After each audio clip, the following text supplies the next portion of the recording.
마가복음 6장 30절에서 44절 한 절씩 저희분들 교독하겠습니다. 저부터 읽겠습니다. 사도들이 예수께 모여 자기들이 행한 것과 가르친 것을 낱낱이 고하니 이르시되 너희는 따로 한적한 곳에 가서 잠깐 쉬어라 하시니 이는 오고 가는 사람이 많아 음식 먹을 겨를도 없음이라. 이에 배를 타고 따로 한적한 곳에 갈새 그들이 가는 것을 보고 많은 사람이 그들인 줄 알지라. 모든 고을로부터 도보로 그곳에 달려와 그들보다 먼저 갔더라. 예수께서 나오사 큰 무리를 보시고 그 목자 없는 양 같음으로 인하여 불쌍히 여기사 이에 여러 가지로 가르치시더라. 내가 저물어 가매 제자들이 예수께 나와 여짜오되 이곳은 빈들이요 날도 저물어 가니 무리를 보내어 두루 촌과 마을로 가서 무엇을 사 먹게 하옵소서. 대답하여 이르시되 너희가 먹을 것을 주라 하시니 여짜오되 우리가 가서 200데나리온의 떡을 사다 먹이리이까. 이르시되 너희에게 떡 몇 개나 있는지 가서 보라 하시니 알아보고 이르되 떡 5개와 물고기 2마리가 있더이다 하거늘 제자들에게 명하사 그 모든 사람으로 떼를 지어 푸른 잔디 위에 앉게 하시니 때로 100명씩 또는 50명씩 앉은지라. 예수께서 떡 5개와 물고기 2마리를 가지사 하늘을 우러러보시고 떡을 떼어 제자들에게 주어 사람들에게 나누어 주게 하시고 또 물고기 2마리도 모든 사람에게 나누심에 다 함께 42절부터 읽겠습니다. 다 배불리 먹고 남은 떡 조각과 물고기를 12바구니에 차게 거두었으며 떡을 먹은 남자는 5,000명이었더라. 아멘.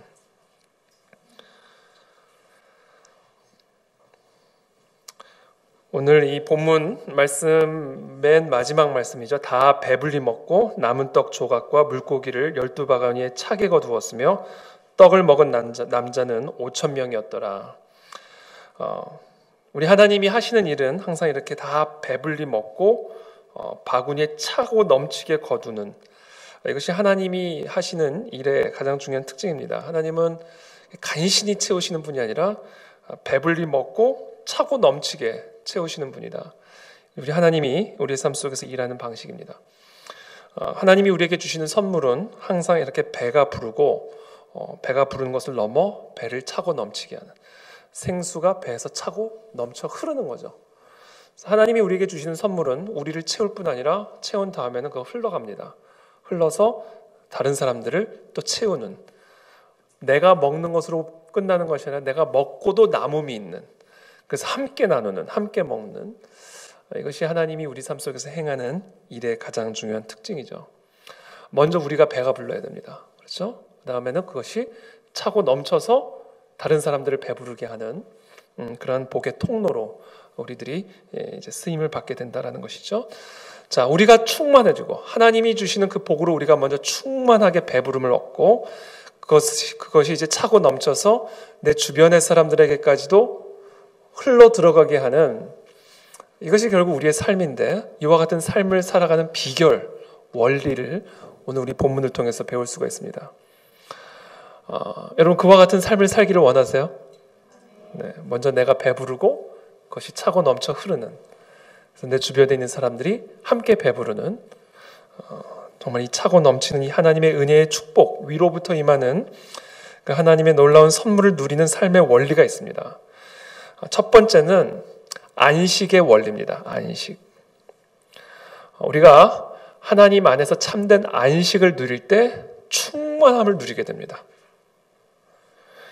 우리의 삶에 이 안식이 없으면 우리는 항상 배가 고프고 항상 굶주리게 되어 있습니다. 그러나 우리가 이 안식을 통해서 우리가 배부름을 경험하게 될 뿐 아니라 그것이 차고 넘쳐 흐르는 복의 통로가 되어줄 수 있다는 것이죠.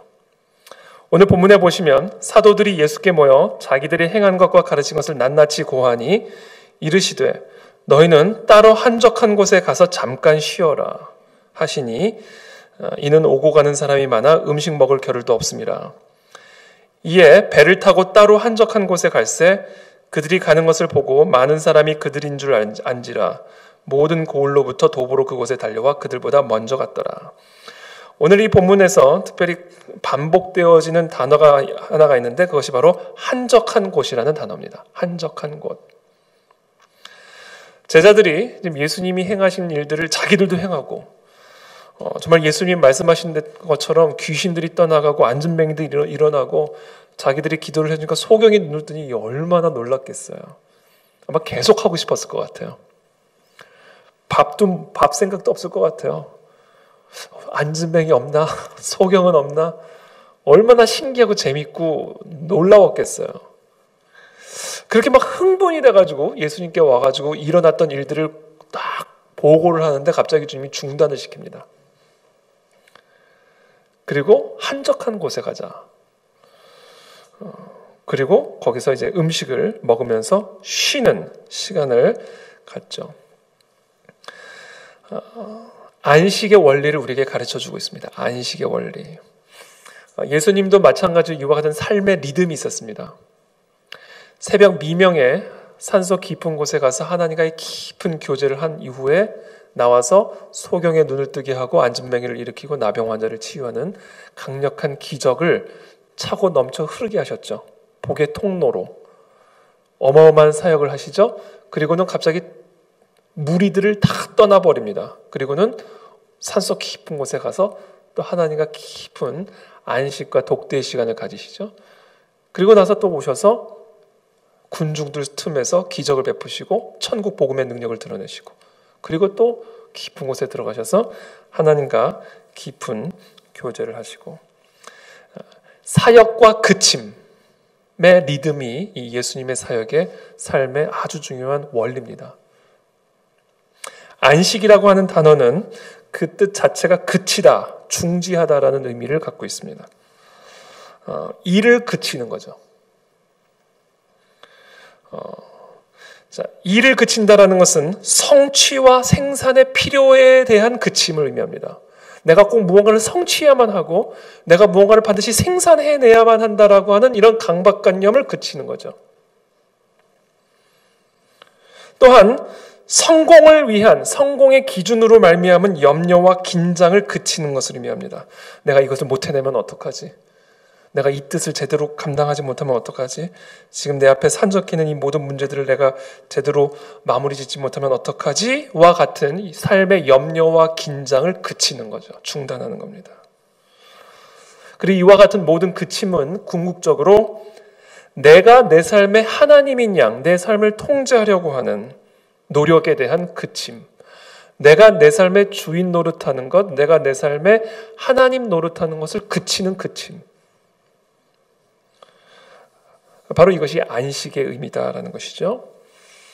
예수님의 삶을 통해서도 우리에게 보여주셨지만 특별히 오늘 본문에서 이 제자들의 이 놀라운 흥분된 보고를 중단시키고 갑자기 한적한 곳으로 데려가셔서 그곳에서 밥을 먹으며 예수님과 함께 모든 것을 그치고 쉬게 하시는 이 모습을 통해서 예수님은 사역만을 가르쳐 주신 것이 아니라 그치는 법도 같이 가르쳐 주고 계신 겁니다.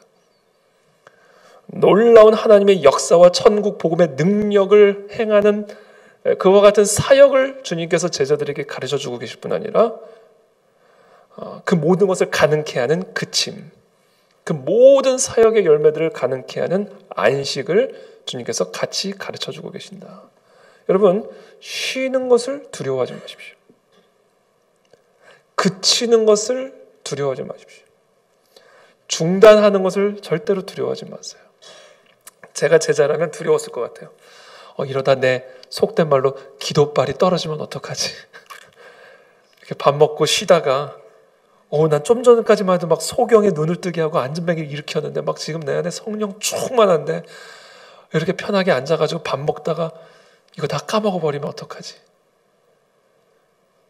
아마 그런 두려움이 있을 수도 있었을 것 같아요. 그런데 그 모든 것들을 중단함으로 말미암아 나는 절대적으로 그리스도께 의존하지 않으면 나는 아무것도 아닌 그냥 가지에 불과한 존재구나라는 것을 그 그침을 통해서 고백하는 거예요. 그래서 그 권투도 보면 릭에 땅 그러면 막 싸우다가 딱 쉬는 시간이 되면 돌아가잖아요. 코너로 돌아가서 뭐 안마도 받고 물도 마시고 그렇게 하잖아요.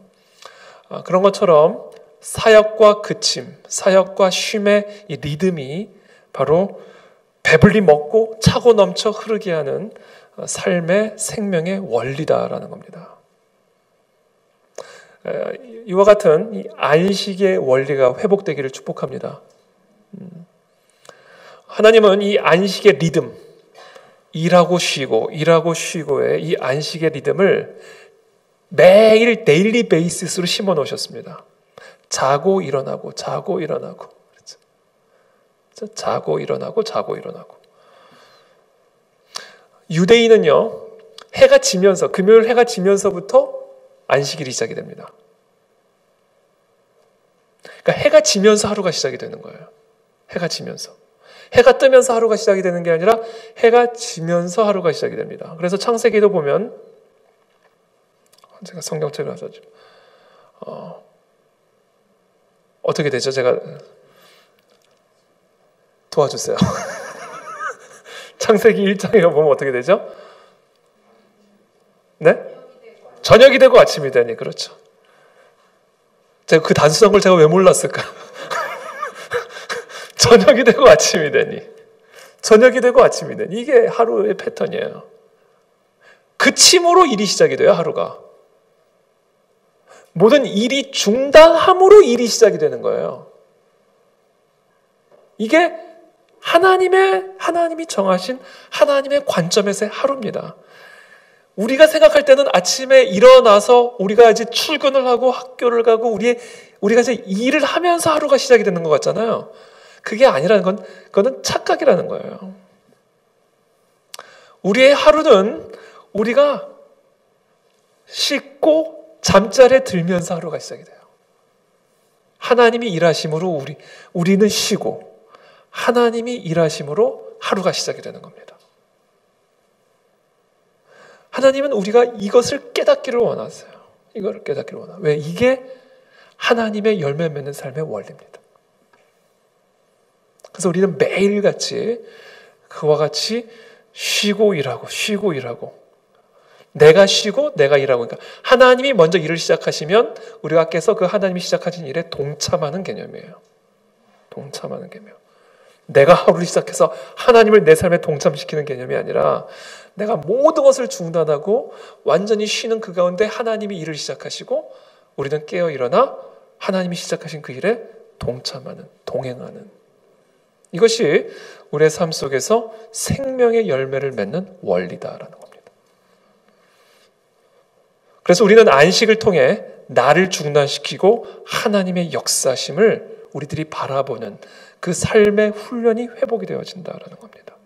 그것을 매일같이 훈련하자. 매일같이. 그것을 또한 주일, 그러니까 한 주간 베이시스로 또 하나님 만드셨죠.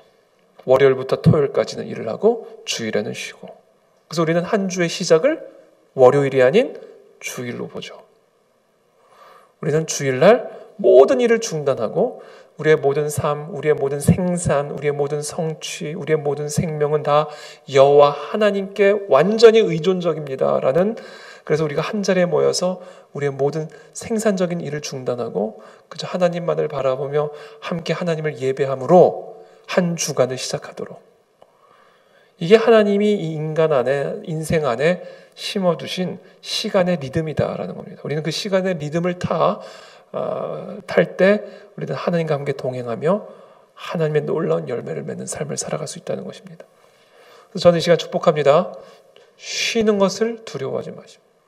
중단된 것을 두려워하지 마십시오. 그때 하나님이 일을 시작하시는 겁니다.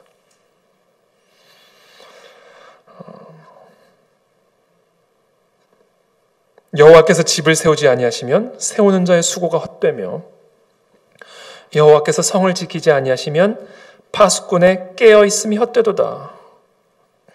너희가 일찍이 일어나고 늦게 누우며 수고의 떡을 먹음이 다 헛되도다.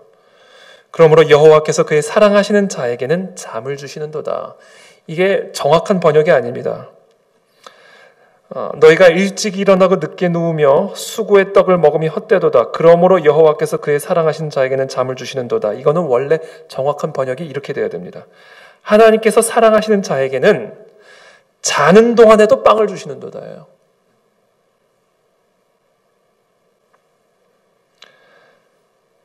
이게 시편에 여호와께서 사랑하시는 자에게는 잠을 주시는도다. 하나님이 사랑하는 자는 잠꾸러기라는 의미가 아니라 미는 잠꾸러기라는 말이 있듯이 하나님이 사랑하는 자는 잠꾸러기라는 의미가 아니라 하나님께서 사랑하시는 자에게는 자는 동안에도 빵을 주신다라는 거예요. 아무 일을 안 하는데, 아무런 생산적인 일을 안 하고 있는데 모든 게 중단되어서 완전히 안식의 상태, 그침의 상태, 중단의 상태에 놓여져 있는데 하나님께서 사랑하시는 자에게는 자는 동안에도 빵을 공급하신다. 이게 바로 안식의 원리입니다. 안식. 저는 저와 여러분들 모두가 이 안식의 은혜를 누리게 되길 축복합니다. 우리가 세운다고 세워지는 게 아니고 우리가 일찍 일어난다고 해서 일이 되어지는 것이 아닙니다. 하나님이 우리 인생의 주인 되시고 하나님이 우리 인생의 주도권을 주시고 하나님께서 우리 인생을 인도해 가시고 이끌어 가실 때 우리는 잠을 자는 동안에도 하나님이 주시는 빵을 누리는, 잠을 자는 동안에도 우리를 파수해 주시는 하나님의 보호를 누리는 그런 자녀로서의 삶을 살아갈 수 있다라는 것이죠. 이것이 우리가 먹고 배불러 차고 넘치게 하는 삶의 원리다라는 겁니다. 그러기 위해서 우리에게 꼭 필요한 게 있습니다. 한적한 곳이 필요합니다. 한적한 곳. 영어 성경에 보면 나와 함께 조용한 31절에 너희는 따로 한적한 곳에 가서 잠깐 쉬어라. 이게 너희는 따로 한적한 곳에 가서 잠깐 가서 좀 쉬어라가 아니에요. 영어 성경에 보면 이렇게 되어 있어요. Come with me 이렇게 되어 있습니다. To a quiet place and get some rest. 너희들 피곤하니까 가서 좀 쉬어라가 아니라 따라와 이겁니다. 좀 쉬게. 나랑 가자. 수많은 인파들이 모여있고 막 침을 튀기면서 막 자기에게 일어난 일들을 막 보고하고 막 흥분된 상태를 갑자기 중단시키고 나랑 가자. 그리고 아무도 없는 한적한 곳으로 지금 데려가고 계시는 거예요. 이게 안식의 의미입니다. 안식의 의미. 수많은 군중들, 무리들 틈 속에서 강력한 사역을, 하나님의 역사를 일으키는 그런 사역을 감당하다가 딱 중단을 시키시고 Come with me. 나와 함께 quiet place로 가자. 그리고 get some rest. 이것이 바로 안식의 의미다라는 겁니다. 그렇기 때문에 저와 여러분들의 삶의 이 안식이 회복이 되기 위해서는 한적한 장소가 확보가 되어야 됩니다. 예수님과 나만, 그 누구도 아니라 예수님과 나하고만 시간을 보낼 수 있는 그 한적한 곳, 그것이 확보가 되어야 돼요. 저와 여러분들의 삶에 이 한적한 곳이 확보되어 계십니까? 이것이 바로 안식의 회복의 중요한 원리입니다. 근데 여러분, 한적한 장소는요, 없어요. 어딜 가도 사람이 있습니다. 저기 가면 아들이 있고, 저 방 가면 딸이 있고, 이 방 가면 남편이 있고, 아내가 있고, 저기 가면 사장님이 있고, 뭐 어디 갈 수가 없습니다. 어딜 갑니까? 갈 수가 없어요. 그래서 우리의 삶 속에서, 이 현대인의 삶 속에서 한적한 곳을 확보한다는 이야기는요, 사실은 한적한 시간을 확보해야 된다는 의미예요. 한적한 시간. 주님하고만 누구에게도 방해받지 않고 정말 예수 그리스도 그분하고만 아주 친밀한 영적 교제와 사귐을 누릴 수 있는 그 시간이 확보가 돼야 됩니다. 그 시간을 통해 우리는 충만한 영적 재충전을 누리게 돼요. 이게 안식이죠, 안식. 이게 안식의 개념입니다. 이것 없이는 우리는 절대로 차고 넘치는 삶을 살 수가 없습니다.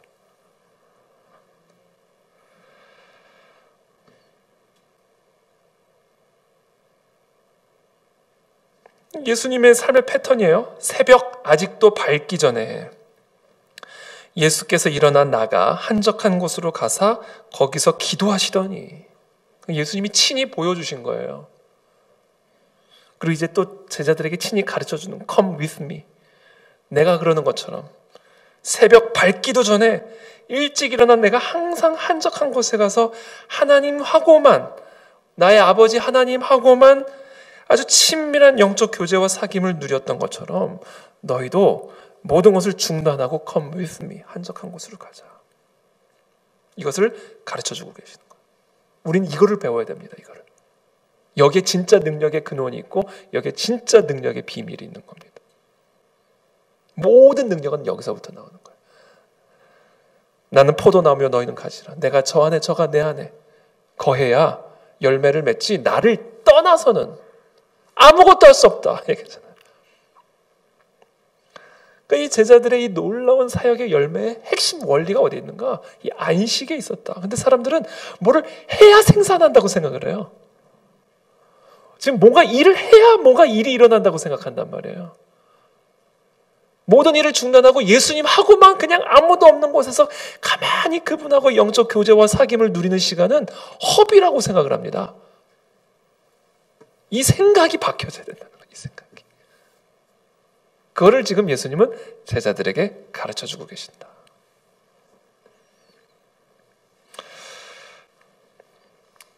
그래서 제가 요새 기상 시간을 바꿨어요. 새벽 3시.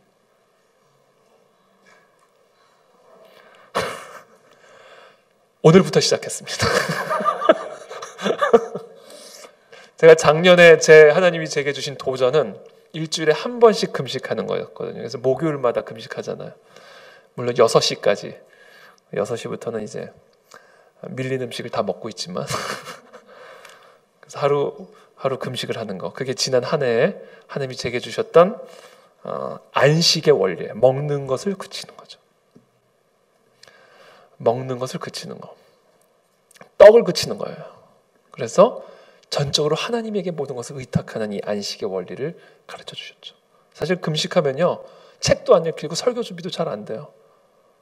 그래서 목요일은요, 어떻게 보면 제일 비생산적인 시간이에요. 책을 읽어도 몇 번을, 똑같은 구절을 몇 번을 읽어야 이해가 돼요. 멍하고 있고.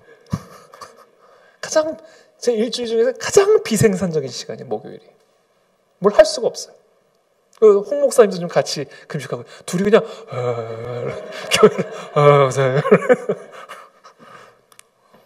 가장 비생산적인 시간이에요. 근데 제가 경험했어요.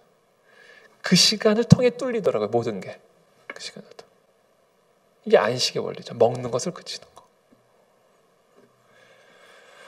한적한 곳을 확보를 하려니 한적한 시간을 확보해야 하고 한적한 시간을 확보하려니 다 잡는 시간밖에 없는 거예요.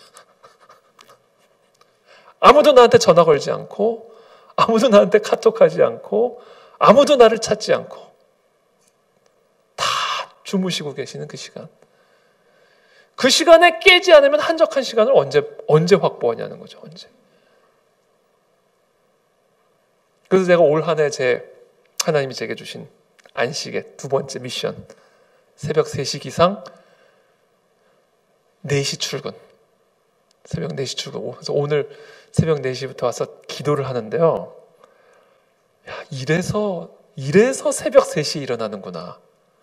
이래서 예수님이 새벽 밝기 전 미명에 일어나서 한적한 곳으로 가셨거든요. 그 어느 때보다 주님과의 친밀한 교제를 오늘 새벽에 경험했어요. 이래서 잠을 이기고 나오는 거구나. 잠을 이기고. 그렇게 하니까 하루 일과가 훨씬 더 여유로워졌어요. 하루 일과가 훨씬 더 여유로워졌고 훨씬 더 많은 일들을 할 수 있게 됐어요. 그래서 오늘은 우리 목사님하고 우리 간사님하고 점심도 먹고 근처에 카페 가서 맛있는 커피도 마시면서 대화도 하고 교제도 하고 그리고도 시간이 남았어요. 그래서 근처를 배회하며 어슬렁 훨씬 더 생산적인 게 되는 거죠. 그래서 물론 제가 제 스케줄마다 이제 좀 보긴 해야겠지만 그러나 하여튼 제가 기본 원칙으로는 새벽 3시에 기상하자. 30분 동안 이빨 닦고 세수하고 그리고 4시에 출근해서 하루 일과를 시작하는 걸로 제가 이제 정했습니다. 올 한 해. 오늘부터 시작이 뭐다? 반이다. 시작이 반이다. 그래서 여러분 꼭 저를 불꽃 같은 눈으로 지켜봐 주시면 감사하겠습니다.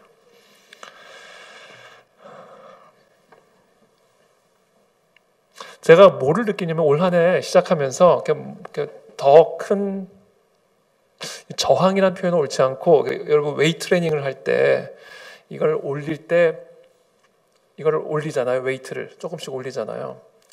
처음에는 이렇게 하면, 처음에는 무겁다가 하다 보면 가벼워진다고요. 이게 근육이 늘어가지고. 근데 올 한 해는 묵직한 게 하나 더 올라간 느낌이에요. 뭔가 느낌이 그래요. 묵직한 무게가 하나 더 올라왔어요. 그래서 작년 한 해 이렇게 쉽게 올렸던 게 이제는 뭔가 이게 더 힘이 드는 거예요. 그러니까 하나님이 더 올렸어요. 웨이트를. 지금 우리 교회에 어떤 무언가 웨이트를 더 올렸습니다. 그래서 일주일에 한 번 금식하는 것으로는 부족하다. 새벽 3시에 일어나서 기도해야 되겠다. 새벽 4시에 교회 와서 기도해야 되겠다. 그건 저뿐이 아니라 우리 모두가 함께 그렇게 우리가 하나님이 올려주신 그 웨이트를 따라갈 때 우리도 모르게 영적 근육들이 다 함께 같이 늘어나는 거예요. 그러면서 이 성전 안에 먹고 배부르게 먹고 차고 넘치는 역사가 더 강력해지고 더 파워풀해지는 거죠. 똑같은 얘기입니다만 더 강력해지고 파워풀해지는 거죠. 올 한 해 하나님이 하실 일입니다. 그래서 우리가 작년 한 해 동안 100만큼의 기도를 했다면 올 한 해는 200, 300만큼의 더 강력한 기도와 더 강력한 순종과 더 강력한 사랑으로 이 교회를 통해서 하나님이 행하실 일들을 또 올 한 해 기대하게 되기를 예수님의 이름으로 축복합니다. 이게 다 안식의 원리, 안식의 원리. 자, 두 번째 원리가 있습니다. 두 번째 원리는 나눔의 원리입니다. 나눔의 원리. 때가 저물어가매 35절에 제자들이 예수께 나와 여짜오되 이곳은 빈들이요 날도 저물어가니 무리를 보내어 두루 촌과 마을로 가서 무엇을 사 먹게 하옵소서. 대답하여 이르시되 너희가 먹을 것을 주라 하시니 여짜오되 우리가 가서 200데나리온의 떡을 사다 먹이리이까. 지금 모르긴 몰라도 남자만, 뒤에 보면 떡을 먹은 남자만 5,000명이라고 그랬으니까 모르긴 몰라도 여성들, 아이들 하면 10,000명 가까이는 되지 않았을까 싶어요. 10,000명 가까이. 10,000명을 훨씬 넘을 수도 있고요. 어마어마한 인파거든요. 사실은 10,000명, 5,000명만 해도, 그냥 우리가 5,000명, 보수적으로 잡아서 5,000명이라고 말을 해도 그럼 말이 5,000명이지 어마어마한 숫자거든요. 5,000명이 광야의 평야에 그냥 앉아있다고 한번 상상해 보세요. 어마어마한 숫자입니다. 구름대같이 앉아있는 그 사람들 앞에다 두고 예수님이 제자들에게 너희가 먹을 것을 줘라 이렇게 얘기하시잖아요. 그러자 제자들이 그럼 200데나리온의 떡을 사다 먹이라는 말씀입니까? 그게 아니라 이르시되 38절에 너희에게 떡 몇 개나 있는지 가서 보라. 너희가 갖고 있는 게 얼마나 되는지를 확인하라. 이렇게 말씀하십니다. 그러자 알아보고 이르되 떡 5개와 물고기 2마리가 있더이다 하거늘 제자들에게 명하사 그 모든 사람으로 때를 지어 푸른 잔디 위에 앉게 하시니 때로 100명씩 또는 50명씩 앉은지라. 또 여기서 반복적으로 나눈 단어가 있어요. 예수께서 떡 5개와 물고기 2마리를 가지사 하늘을 우러러 축사하시고 떡을 떼어 제자들에게 주어 사람들에게 나누어 주게 하고 또 물고기 2마리도 모든 사람에게 나누심에. 이 나눔이다, 나눔. 오늘 이 본문에서 두 번째로 반복되는 단어가 바로 이 나눔이다, 나눔. 나누어 주라, 나누어 주라. 나눔의 원리입니다. 나눔의 원리. 나눌 때 주님이 채워주시는 원리예요. 어떻게 내가 배불리 먹고 배불리 먹은 것이 차고 넘쳐 흐르게 할 수 있는가? 그래서 나만 배부르는 게 아니라 나를 통해 남도 배부르는 그런 인생이 될 수 있는가? 첫 번째는 안식의 원리, 두 번째는 나눔의 원리입니다. 나눔의 원리. 나눔은 이렇게 정의를 내릴 수 있어요. 나눔이란 나의 것으로 남의 필요를 채우는 겁니다. 이게 나눔입니다. 나의 것으로 남의 필요를 채우는 삶을 통해 나의 필요도 채워지고 남의 필요도 채워지는 이 원리입니다. 나누는 자에게는 더 많은 것으로 더 큰 것으로 부어주셔서 나도 배불리 먹고 남도 배불리 먹게 하는 원리입니다. 이 나눔의 원리다. 오늘 새벽에도 잠깐 나누었지만 이 오병이어로 어떻게 남자만 5,000명이 먹었는지 그 과정을 알 수는 없어요. 너무나 궁금하지만 정말 이게 떼어줄 때마다 세포 분열을 일으켜가지고 계속해서 증식이 됐는지 모르죠. 그렇게 돼서 하나님에는 전능하신 하나님이니까 방법에 제한이 있습니까? 어떤 방법으로 했는지는 우리가 감히 예측할 수가 없어요. 그냥 우리가 그냥 연약하고 제한된 상상력을 가지고 추측할 뿐이에요. 나눠줄 때마다 계속 세포 분열을 일으켰든지 아니면 또 다른 제가 오늘 새벽에 나눈 추측이지만 제자들이 나누기 시작하자 다른 사람들도 나누기 시작하면서 이 사람 저 사람들이 다 가져오면서 자기도 먹고 남도 배불리 먹기. 이 나눔의 번식이 일어났는지 알 길이 없죠. 근데 중요한 것은 오병이어를 갖고 있는 제자들이 나누기 시작하니까 먹고도 남음이 있었다라는 사실이에요.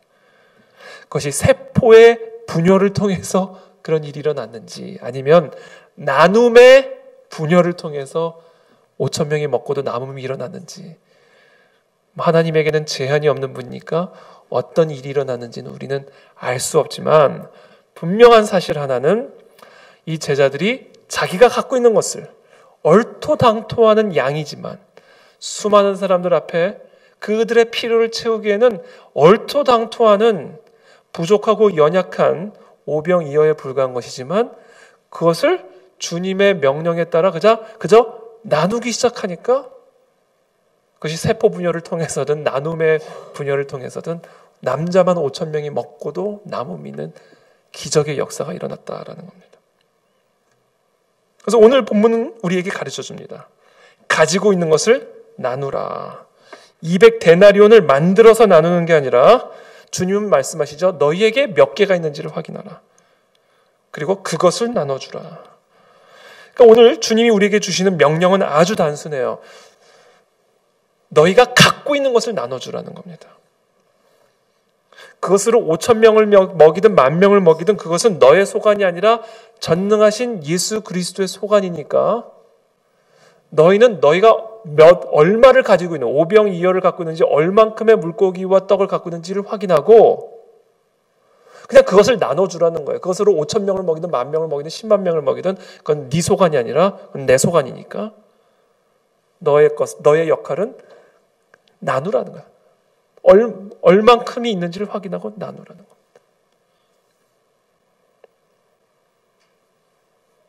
그래서 저는 오늘 이 본문을 묵상하면서 내가 가진 것이 무엇인가를 한번 생각해 봤고요.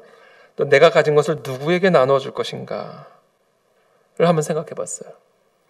내가 갖고 있는 것은 무엇인가? 그리고 내가 가진 것을 누구에게 나눠줄 것인가? 내게 있는 오병이어는 무엇인가? 오병이어라고 생각을 하니까 내가 갖고 있는 게 한두 개가 아닌 거예요. 200데나리온은 택도 없지만 5,000명, 10,000명을 먹이기에는 택도 없지만 내가 갖고 있는 것을 보니까 갖고 있는 게 너무 많은 거예요. 가만히 생각해보니까 없는 게 없는 거예요. 물론 5,000명, 10,000명을 먹이기엔 택도 없는 연약한 얼토당토한 사람이지만 200데나리온의 떡을 사기에는 택도 없는 양이지만 그러나 내가 갖고 있는 그것을 살펴보니까 없는 게 없는 거 다 갖고 있는 거야. 갖고 있는 게 한두 개가 아닌 거예요.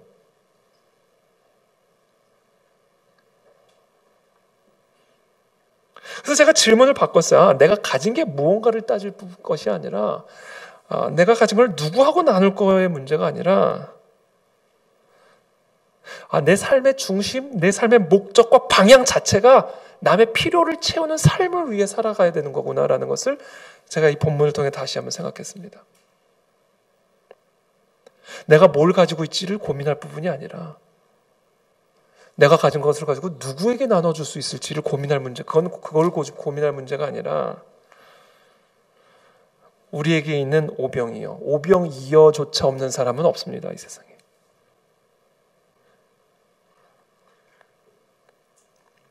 그러므로 중요한 것은 내가 무엇을 나눠줄 것인가의 문제가 아니라 나의 전 인격이, 내 삶의 목적 자체가, 내 삶의 중심 자체가, 방향 자체가 내게 있는 것으로 남의 필요를 채우는 삶을 살아가는 것이 우리 인생의 목적이고 방향이고, 이것이 하나님이 제자들을 보내신 이유요, 우리들을 이 땅에 보내신 이유요, 그와 같은 삶을 통해서 하나님은 나를 채울 뿐 아니라 차고 넘치게 하시는 그런 삶으로 우리를 인도하신다라는 겁니다.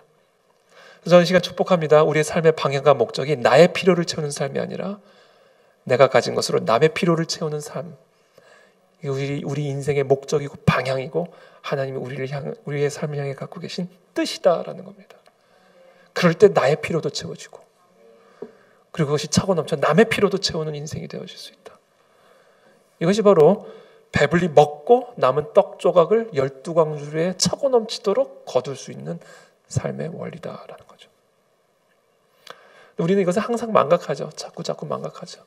오늘 또 주님이 가르쳐 주시는 겁니다. 우리가 사는 이유, 우리가 사는 목적, 우리에게 이 생명을 주신 이유는 나의 필요를 채우기 위한 삶이 아니라 내가 갖고 있는 것으로 남의 필요를 채우는 삶.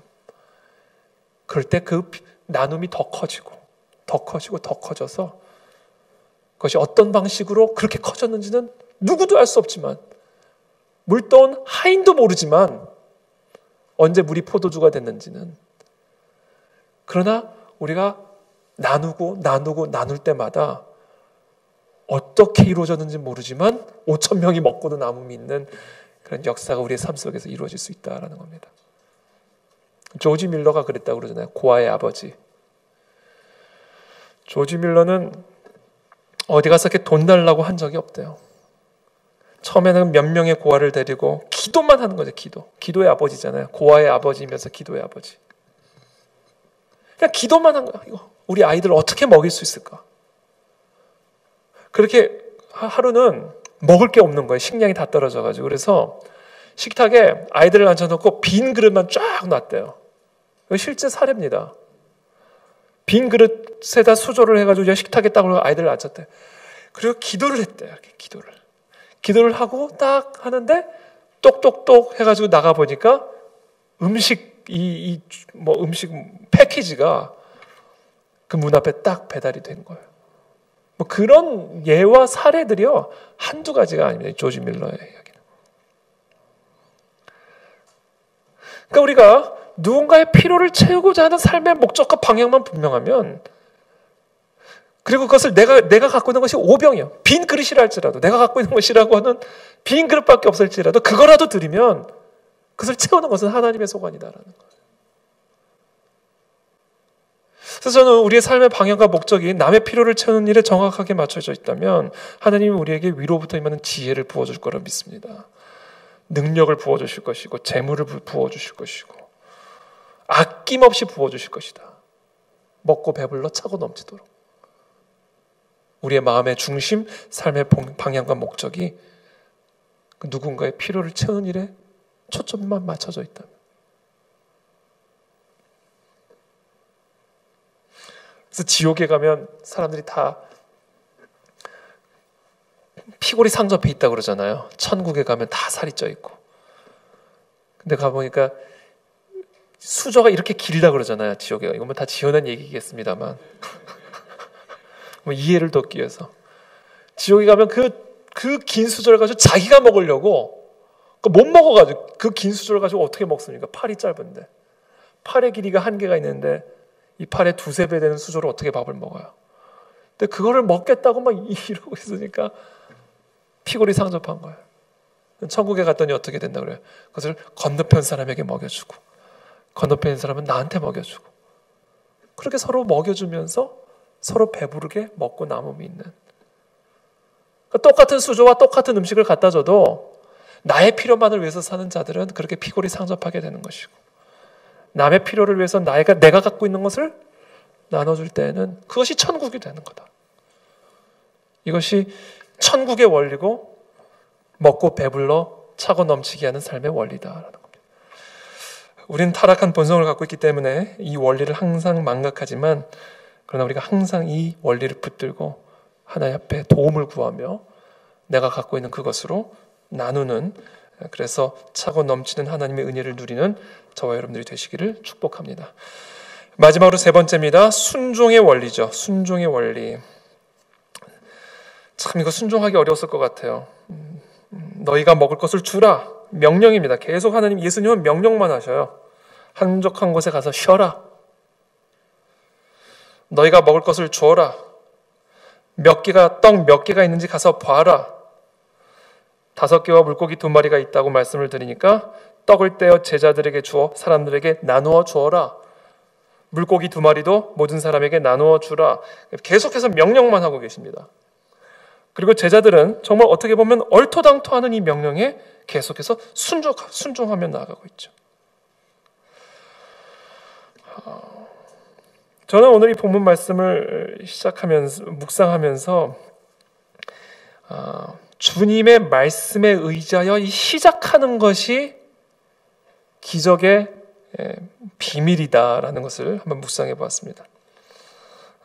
예수님의 말씀이라면, 예수님의 명령을 내리신 거라면, 기도하는 가운데 정말 주님이 주신 말씀이라는 게 분명하기만 하다면, 마치 오병이어로 나눠줘라, 먹여라 라는 정말 상식적으로나 이성적으로나 현실적으로 합리적이지 않은, 전혀 앞뒤가 맞지 않은 그러한 명령이지만, 그러나 그것이 정말 주님의 입술로부터 온 말씀이라고 한다면 그 말씀에 의지하여 그물을 내리기를 축복합니다. 말씀에 의지하여 모험을 해보시기를 축복합니다. 그러니까 우리가 어떤 일을 시작하려고 할 때, 그게 무슨 일이든, 사업이든 아니면 뭐 연애든 뭐 결혼이든 뭐 진로든 무엇이든, 우리가 어떤 무언가를 일을 시작하려고 할 때는요, 우리는 언제나 일단 기본적으로 재정적인 상황을 살피죠. 재정적으로 가능할까? 계산을 하죠. 이게 과연 지금 내가 이것을 할 수 있는 상황일까? 여러 가지 따지죠. 앞뒤를. 물론 그것 자체가 잘못되거나 타부시할 문제는 아닙니다. 그러나 중요한 것은 주님의 능력은 우리의 계산을 초월해 계시는 분이라는 것을 우리는 항상 인식해야 돼요. 우리가 상황을 철저하게 준비하는 것이 잘못된 것은 아니고, 또 우리가 앞뒤를 분별하는 것이 잘못된 것은 아니지만, 그러나 동시에 우리 주님은 그것을 초월해 계신 분이다라는 사실을 항상 믿고 이해를 해야 합니다. 지금 내게 얼마가 있나? 바로 나오잖아요. 200데나리온의 떡을 사다 먹이라는 말씀입니까? 그래서 저와 여러분들이 이 하나님의 풍성한, 정말 먹고 배불러서 차고 넘치는 이 하나님 스케일의 축복과 열매를 누리는 삶을 살려면요, 덮어놓고 말씀에 의지하여 순종하는 삶을 배워야 됩니다. 왜냐하면 주님은 말씀으로 천지만물을 창조하신 분이잖아요. 그래서 우리는 말씀에 의지하여 모험하는 법을 배워야 돼요. 말씀에 의지하여 갈 바를 알지 못하고 떠나는 훈련을 배워야 됩니다. 그래야 우리는 차고 넘치는 하나님 스케일의 열매와 축복을 누릴 수가 있습니다. 그래서 저는 이 시간 축복합니다. 한적한 곳으로 가서 주님의 음성에 귀를 기울이십시오. 그 주님의 말씀을 들으십시오. 그리고 나와서 순종하고 모험의 발걸음을 떼십시오. 그때 이와 같은 기적의 원리를 경험하게 된다라는 것이죠.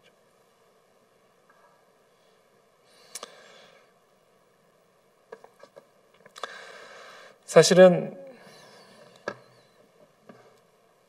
저희 이번에 우리 교회 이사 올 때도 제가 항상 간증했었지만, 그때도 정말 기적이었잖아요. 그렇죠? 저는 그때 그 감동은 잊을 수가 없어요. 물론 하나님 앞으로 더 큰 기적들도 준비하고 계시겠지만, 중요한 것은 우리가 어떤 계획서를 따라, 또는 우리의 어떤 예산 상황에 따라, 또는 어떤 우리의 앞뒤, 정말 발을 뻗을 수 있는 어떤 그런 상황과 환경에 따라 우리의 계획을 짜고 우리의 발걸음을 끌고 가는 것이 아니라 정말 기도하고 주님이 주시는 말씀을 귀 기울여서 그 말씀에 의지하여 모험을 하는 것. 저는 우리 그 안에 진리교회가 그런 교회가 됐으면 되기를 축복합니다. 그럴 때 우리는 이 교회에 차고 넘치는 하나님의 은혜의 역사들을 경험할 수 있을 것이다 라는 것이죠. 그래서 모험을 즐겨야 돼요. 모험을 두려워하면 안 됩니다. 말씀만 의지해서 나아가는 것. 아무것도 안 보이지만 말씀만 의지해서 순종하는 것. 하나님의 나라는 바로 그와 같은 자세를 통해 확장되고 뜻을 이루어 가신다라는 거죠. 저는 그런 우리 모든 성도들이 되시길 축복하고 또 우리 그 안에 진리교회가 되기를 예수님의 이름으로 축복합니다.